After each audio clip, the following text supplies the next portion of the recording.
One African dung beetle navigates by the Milky Way, and scientists proved it by putting tiny cardboard hats on the bugs. There is an African species that uses the band of stars across the sky to roll in a straight line.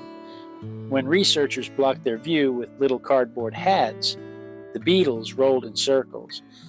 They can't navigate by individual stars.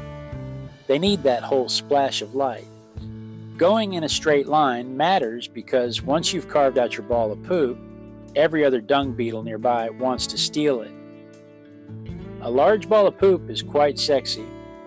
The females are rampant to come to you if you've got a good one, and if somebody else has a large ball, the males will fight for it.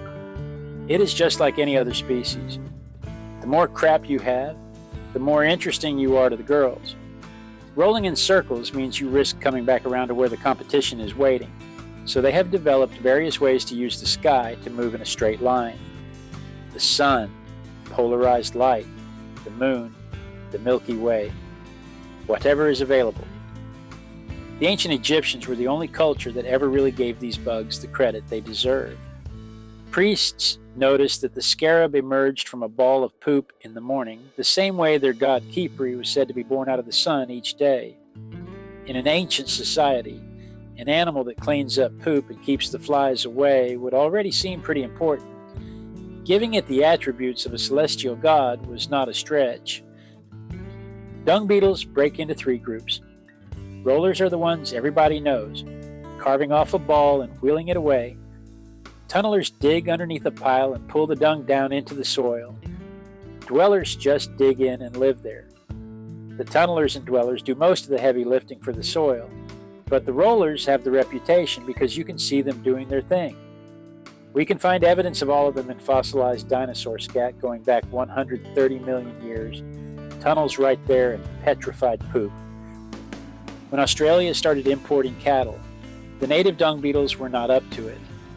They had evolved on the high fiber droppings of kangaroos and koalas, not the wet pats of large bovines. The poop backed up, the flies multiplied, and disease spread.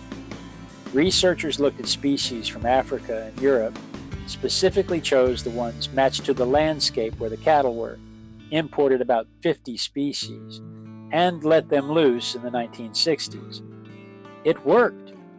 The introduced species have not competed with the native beetles because they are not attracted to marsupial droppings. And that is a good outcome, because usually when man introduces a new species to an area, it does not go well. The U.S. cattle industry gets an estimated $380 million in benefits from dung beetles every year.